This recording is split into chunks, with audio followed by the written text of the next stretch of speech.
Mike Willenborg, thank you so much for being here. Welcome to the show. Thank you. Thank you Um, for having me. It's quite a privilege. yeah, well, great to speak to you, man. Great to have this opportunity. So grateful to a mutual friend who set this up.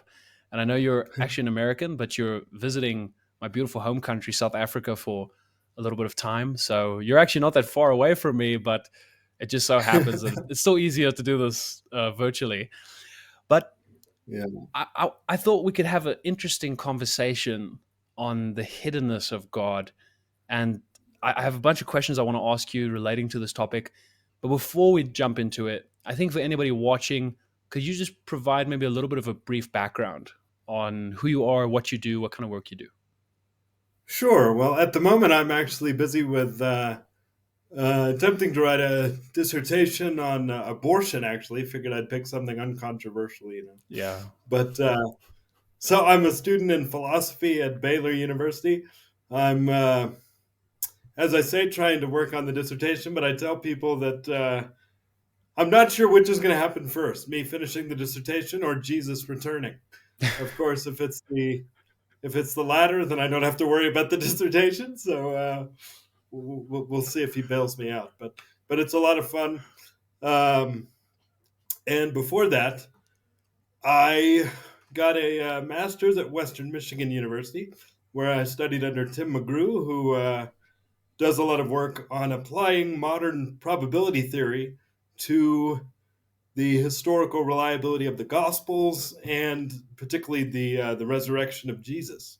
mm, So that was a lot of fun to be able to really dig into to that material.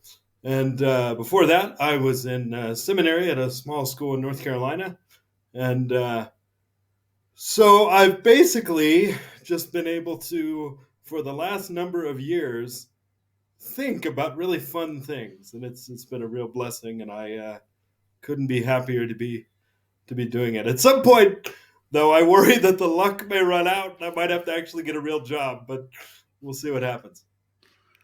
great, man. Thanks for sharing. Well, on the topic of divine hiddenness, just to jump straight into it, given your background, given the kind of fun things you are thinking about, I know divine hiddenness is one of them.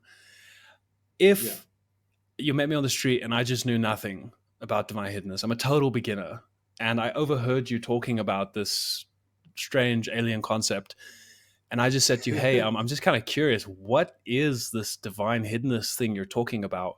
How would you answer that? Right. Well, in sort of modern analytic philosophy, the argument from divine hiddenness, as it's sometimes called, goes back to a fellow named John Schellenberg in a book that he wrote, the title of which I believe is Divine Hiddenness and Human Reason. And divine hiddenness, as he defined it in that book, is the idea or the claim that there are people who are open to relationship with God and yet who don't have that relationship. In fact, who don't even have theistic belief. That is to say, they don't even believe that God exists, and yet they're the sort of people who would uh, embrace God's existence if, and it would embrace relationship with God if the evidence were clearer to them. And so the puzzle, Schellenberg thinks, is to explain why there are such people, if indeed there is such a God.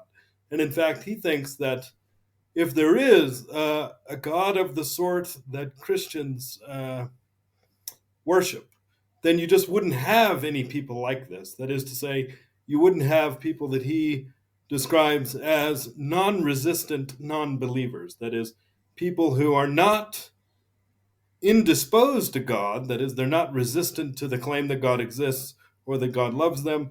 They simply don't find the evidence for God's existence sufficiently compelling. So Schellenberg thinks if God did exist, there wouldn't be any such people, but he thinks it's obvious that there are such people, and so he thinks this shows that there is no such God. And so, of course, the response to this sort of argument has centered on the two premises, right? The first premise being that if there were a God of the sort that Christians profess to worship, then there wouldn't be any people like this. And then the second premise being that there are people like this. People have challenged both of these premises. And so that back and forth has occupied the sort of center stage in the discussion of this argument since it was developed in the 1980s, I believe. But now people are starting to think that this is maybe not the best way to frame the phenomenon.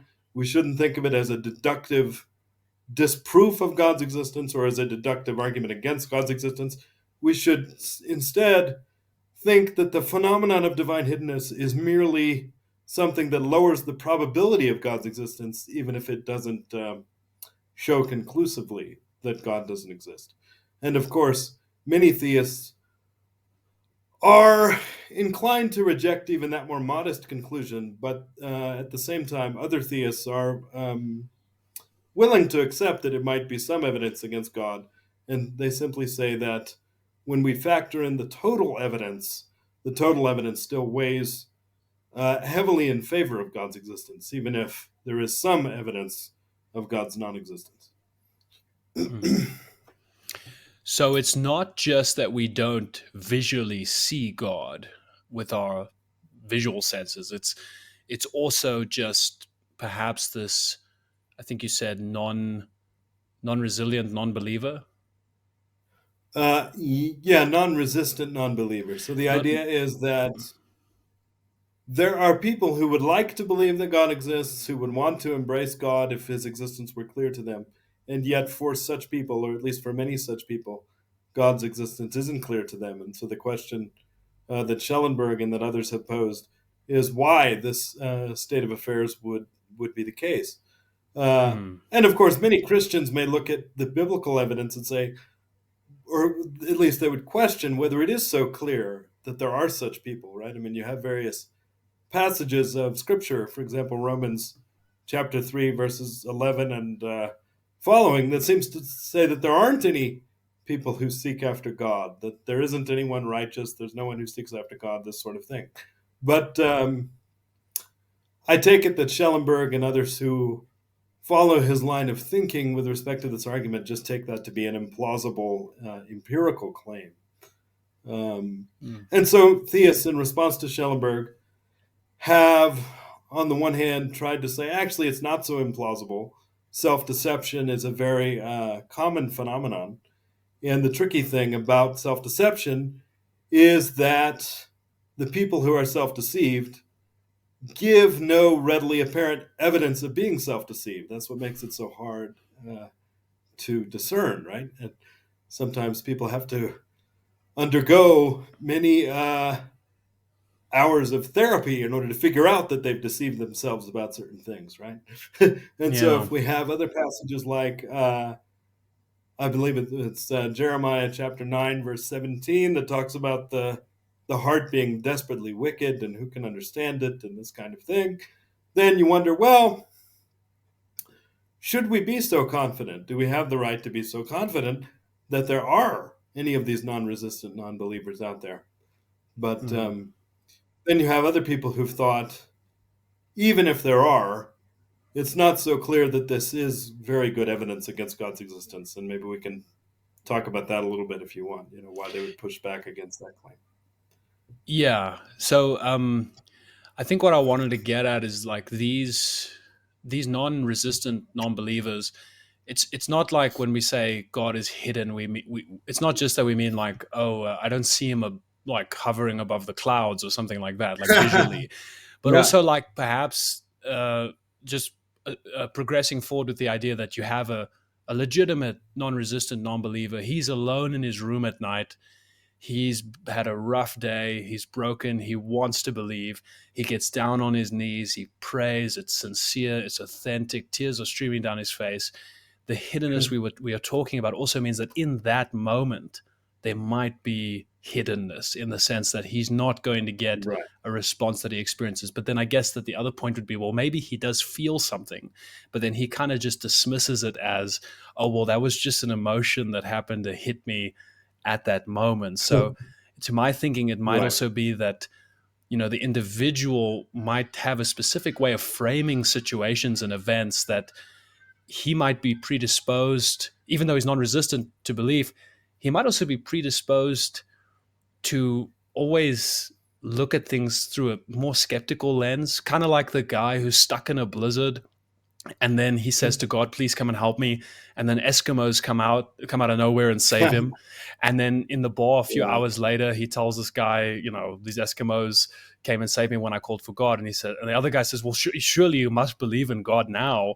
And then he says, no, man, that was just a bunch of Eskimos that happened to come through in the blizzard, right? So his perceptual Right. framing could that also fall into that kind of self-deception, the way we frame Indeed, things? right? I mean, there's a degree, and figuring out the precise nature of this is tricky.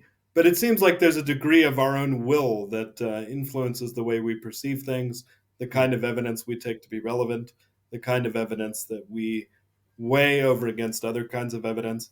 And these sorts of things can affect how we rate the plausibility of theistic belief. And so, in some respects, we have more, or at least we may have more, capacity to influence how we think about things than we might initially have thought. Um, and so that's why, Jesus says, for example, in Matthew chapter 7, that to the one who knocks, the door will be open. He doesn't say the door will be open as soon as you get to the door. You've got to knock. And if I'm remembering the Greek tense of the verb, one way to understand it is you have to keep on knocking. It's not just a matter of knocking once and then the door's open. There's some persistence that may sometimes be called for, and there may be many reasons that God has chosen to set it up that way, but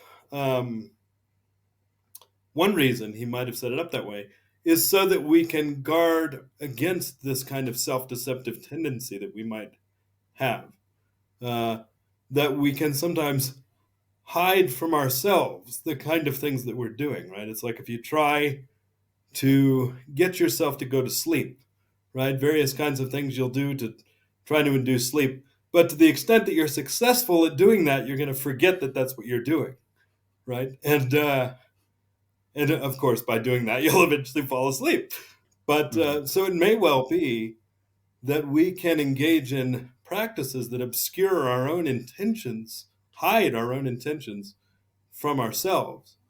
And as a way of preventing us from doing that, or at least making it harder for us to do that, God may make it a condition of his disclosing himself to us, that we seek him in this more active fashion.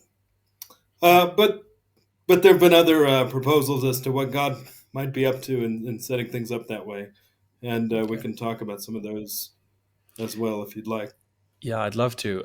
Let me just ask you this question. It's so the idea that God is hidden, that's not really disputed, right? I mean, we pretty much kind of reach a point where we go, well, yeah, I mean, it does seem, even for believers, there are days where you have, I mean, when I think of a dry season of prayer, I mean, I feel like that's Sure. probably just you coming to grips with that hiddenness that is ironically Yeah, and so it's present. interesting. I mean, so you have on the one hand hiddenness to non-Christians, right? But also Christians experience seasons where God's existence is less evident to them as it might be at other points in their life.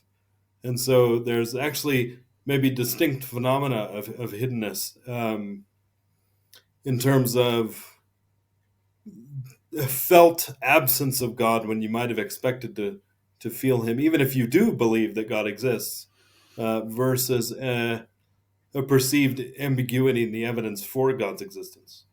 Mm, Um, and you might think that the responses to those different kinds of hiddenness would be different.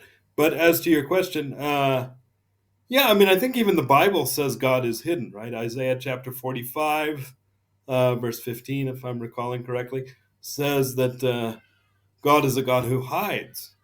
And Jesus, in one of his parables, or rather, his disciples ask him why he uses parables. Why do you speak in parables?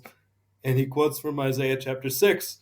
And one of the reasons he gives is so he could deliberately obscure the truth of his message to some people who might incur greater judgment upon themselves by rejecting a clearer revelation, right? Because they aren't properly disposed to God. So part of the reason God may hide himself is actually out of God's own mercy, so that people wouldn't be as guilty as they would be if he were to clearly reveal himself to them, and then they reject that.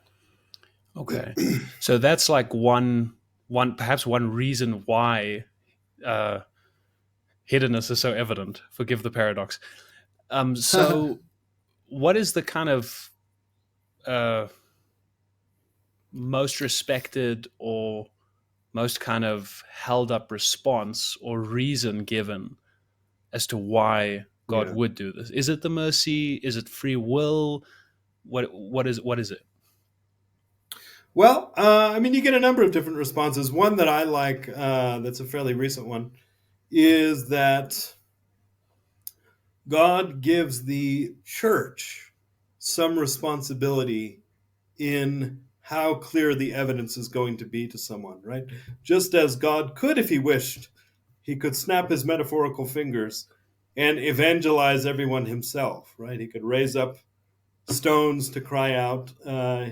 He could simply, as he may do in various countries in the Middle East, right, where he, people claim to have visions of Jesus, where he comes and presents the gospel to people directly, right? I mean, he could do that to everyone, and there would be no need of evangelists or anything of the sort. But God has chosen to use the church as an instrument of his spreading the gospel. And there might be various reasons for that, right? It may be that by enlisting us in that way, this is allowing us to have a stake in what he's up to have greater responsibility for the spiritual well-being and welfare of other people, which is a good thing, to have a share in how other people are faring, um, to have a kind of sense of community, not just with respect to those inside the church, but a sense of community with respect to humanity more generally, the sense that we all have a stake in each other, and that we're all responsible in some measure for each other's well-being. And so, if you think God has these good reasons to set things up this way, such that He's not simply evangelizing everyone Himself, but that He uses other people to do that. And if you think in general that's a good thing for Him to do, then it would make sense that He would leave up to the actions of various Christians, right? How clear the evidence for his existence and character might be to someone, right? That some people may have a more obscured picture of God if they've encountered folks who, either through imbibing bad theology or through making poor arguments or through living in a way that is shameful and that doesn't provide a great witness of Christ in their life, people may have less evidence than they would have had otherwise had they encountered different sorts of people. And so you might think, just as God leaves the quality, in some respects, of evangelism up to us, at least for a time, he may also leave the the state of the evidence as someone perceives it up to us as well, at least for a time, right? I mean, I do believe, as we mentioned before, that Jesus says to everyone who knocks, the door will be open. He says in John chapter 7 that anyone who wills to do God's will know whether the message that Christ speaks is on his own authority or whether it's from God. He says, when he's being nailed to the cross, he says, "Father, forgive them, for they know not what they do." Now we need to be a little careful there. I do think there's a textual variant there, if I remember. But you see this same kind of theme reiterated many times, that God is not in the business of condemning people because they don't have the right sort of information. If anyone is ultimately apart from God, it's because of their sin and because of their choice to be apart from God. And anyone who wishes to be in union with God, God will do what needs to be done to get that person the evidence. And we see this sort of thing in Scripture itself with Cornelius in Acts chapter 10. And we see many stories throughout history of people receiving visions where they're told to go find a specific sort of person who will then give them the gospel, and they find this person and they get the gospel and they believe. So, and even various scriptures talk about, I mean, for example, 1 Peter 3:18 or 19 rather, says Jesus went and preached to spirits in prison after his crucifixion. Now, there's a whole lot of debate, as I'm sure you know, about what precisely he was up to there, but it's at least possible that either shortly after death or at the moment of death or just before death, God makes these things evident to people. And so we needn't think that God is ever going to leave anyone in this kind of lurch forever, but he may have good reasons for allowing the church some responsibility, at least for a certain window of time, for how clear the evidence is going to be to someone. Yeah, so divine hiddenness is something to contend with and perhaps even wrestle with, but it's not something to have misery over or complete dread over at the end of the day. No, in fact, I think to the extent that we are motivated by this phenomenon to look into arguments for God's existence, to weigh the evidence very seriously with a prayerful attitude, we can often come to a place where the evidence gets less murky. My own experience was like that. Granted, I was a Christian at the time, but you have periods of doubt where you have to check to see whether this thing that you believe is something you're believing because it's how you were raised or influenced by your culture or this sort of thing, or do you really have good independent reasons to think this is true? And by embarking on that kind of search, many people have afterwards said that it's really strengthened their faith, and that it has, if not completely eliminated the phenomenon of divine hiddenness for them, it has greatly reduced it, as in fact it has done for me. Um, Mm.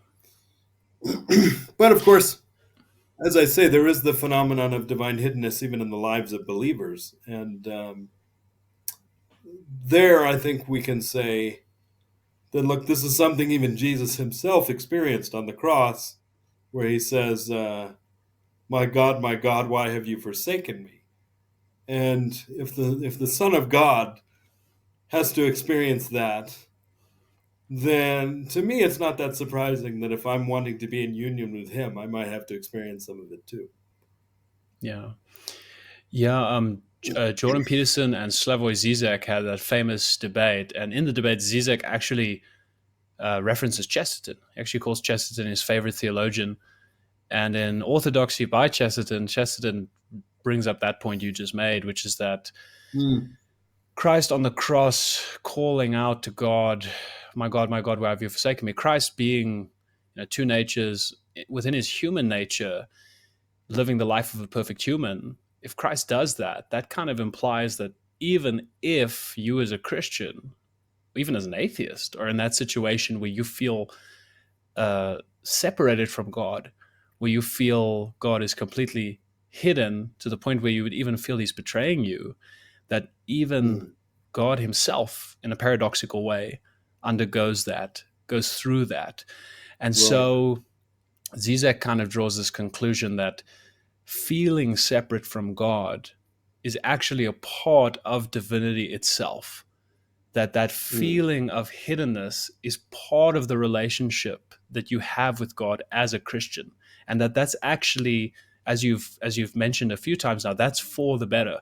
There's a greater good Right. that'll be derived from that Yeah. than if you knew God. And that Yeah. really brings me to the next kind of point I want to explore with you, which is that, if some people think that the reason God remains hidden is because if God was omnipresent to us, because he is omnipresent, but if he was omnipresent just, everywhere, then that would in some way violate our free will. Because Hmm. would we really be free to reject God, or to even be free to really love God if if we knew he was right there? What do you think of that kind of approach? That the divine hiddenness is a necessity because it maintains the integrity of our free will. Yeah, so Eleanor Stump, in her book Wandering in Darkness, and I think maybe in some other places, has said that love, whatever else it may involve, and of course, if I'm remembering correctly, she gets this from Aquinas, and she says, whatever else it may involve, it involves a union between the lover and the beloved, right? And it's got to involve then a union of wills. And in order to have a union of wills, you have to actually have two wills involved. And if God was as present to us as he could be, then you might think, given that God is our greatest good, he's the end for which we were made, this kind of thing, that this would have the effect of compelling us towards him and would therefore render it such that there wouldn't be two wills involved, there would only be one. There would be God's will, uh, and ours would just kind of be at the mercy of his and not functioning on Mm, its own. yeah. And so, if that turns out to be right, then you might think that in order for us to be able to love God, to be in union with God, there has to be, at least initially, a kind of hiddenness, at least in some respects, so that we can make the choice to love God. Um, and Okay. I find that pretty plausible, at least on most days of the week. On most days, just not Thursdays for some Yeah. reason. Okay, good. So, um, Well, I mean, one thing you have to wonder about, right, is, for example, angels, right? I mean, it seems like they have their own wills. Were they created at some distance from God? Maybe they were, but it's not exactly clear how that would go. Um, and so you just kind of wonder about the mechanics of this kind of thing. But in general, it seems right to me that in order to love, you have to have two wills involved, and if one is necessarily at the mercy of the other or controlled by the other, then it's not really operating as its own will, and so you wouldn't actually have love in that kind of situation. yeah, it might just be my temperament, but I tend to place a lot of value on intuitive understandings or intuitive apprehensions. And to me, that seems like a Yeah, fair intuitive apprehension, right? That, yeah, it seems to make sense. There's nothing in me yeah. that seems offended logically by that that idea, right? Well, and Okay, what's so interesting about this is by reflecting on this, you might be able to see that it's actually important that each person of the Trinity shares the same will, because if they have different wills, then if this point about love is corrected, they'd have to be at some distance from each other, which seems false, right? But if you say mm, they actually have the same will, then then you don't have that kind of conundrum, because the yeah, union of the persons isn't a union of numerically distinct wills; it's just the one will. yes. In contrast to us and our relationship to Right. God, which Exactly. Yeah. is we have Yeah. our own separate will, which That's causes us all of our problems. Yeah. Okay. right. Yeah. Fascinating. That makes Unfortunately, sense. yes. Okay. So you mentioned Schellenberg at the beginning. He kind of started this whole thing off. Are there any other big Yeah. thinkers in this domain of divine hiddenness that have, contributed to this conversation in a big way? Yeah. So now, actually, I have to say, a professor of mine at Baylor, Charity Anderson, is trying to push the discussion of divine hiddenness in a different direction from Schellenberg, and to say that we really ought to construe the phenomenon probabilistically and not as a deductive argument, but as something that can maybe lower the probability that God exists, but that shouldn't be thought of as conclusively disproving the existence of God, because it's perhaps too easy to imagine possible scenarios, possible justifications that God might have for allowing this kind of thing. And if you frame it as a deductive argument, then you might think that's all you need is a possibility to diffuse the argument. So she wants to say, no, we should just think of it as something that may bear on the probability that God exists, but that doesn't rise anywhere near the level of a disproof. The sketch I gave earlier about our responsibility for each other in terms of how we end up seeing the evidence, that is something that's developed more fully by a philosopher named Dustin Crummett.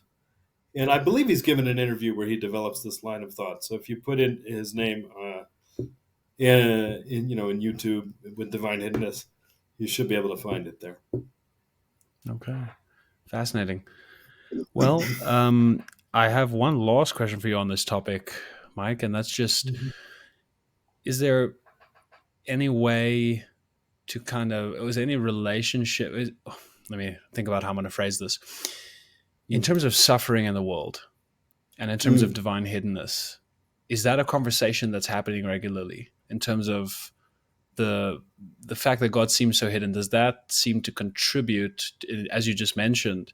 Does that seem, when taken in combination with the suffering of the world, divine hiddenness plus suffering equals higher probability that God does not Mm. exist? Is that a conversation Mm. that's being had? What are your thoughts on that? Yeah, so I think here the gospel has some pretty powerful things to say, right? So we have, for example, Romans chapter 8, verse 29, which says that one of the destinies for the Christian is to be conformed to the image of Christ, right? So you think about what that means, and whatever else it means to be um, conformed to his character. It means to have a Christ like disposition, a Christ like way of responding to things, a Christ like way of being, of living, this kind of thing.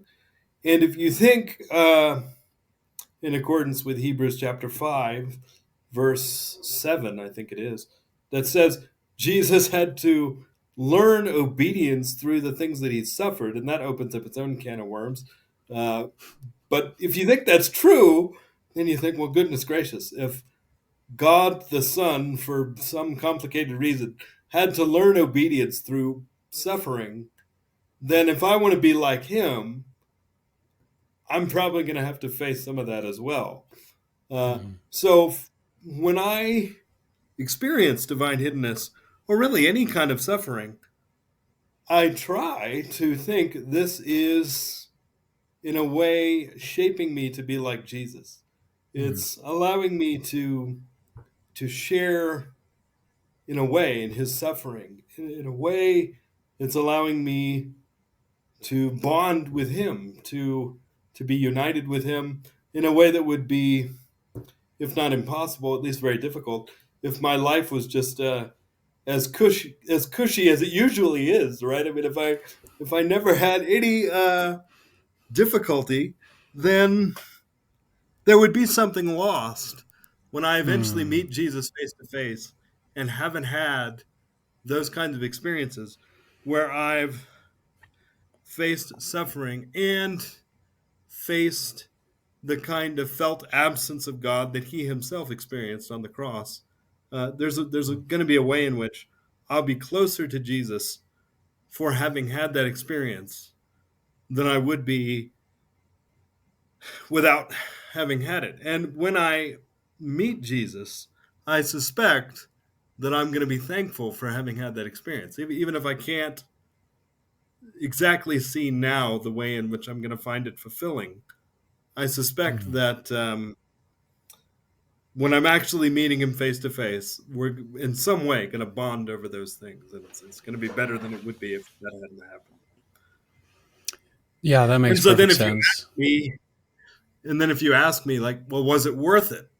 Was it worth having those moments so that you can now bond to Jesus or bond with Jesus more closely than you would be able to otherwise? I mean, it seems to me the question kind of answers itself. I mean, of course it is. And so when you keep that frame of mind, I mean, at least for me, helps me to endure the suffering more easily than and more gladly than I would be able to if I didn't think that Yeah. No, that makes perfect sense, man. It struck me now that while you were saying that, I mean, we are made in the imago Dei, we're made in the image of God. And if we perceive a sort of divine hiddenness, or we don't perceive God and then call that divine hiddenness, it makes me think, in the same way that's kind of imprinted on us in a way, because there's so many parts of your own personality that you just don't perceive, that are completely hidden to you. way. And that goes back to a Yeah. point you made at the beginning, right? It's almost like the microcosmic divine hiddenness of the self. Yeah, So right. like a friend will be walking with you Right. and they'll tell you something about yourself that you didn't realize, right? Your friend will be like, Right. you always say that, or you always do this, and you're not aware of it. It's Right. like an Right. arrogant person doesn't know they're arrogant, right? Which is Yeah. scary, because it Yeah. means any one of us could be Yeah. like that and we're just not aware of it.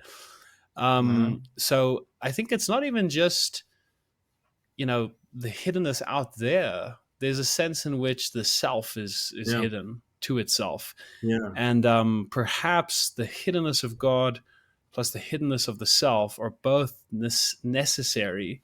I'm using that term very loosely. They're both Ha. necessary, That's good. so that when you find yourself, and you'll do that through your encounter with Christ, Yeah. that, like you say, it all makes sense. It was worth it.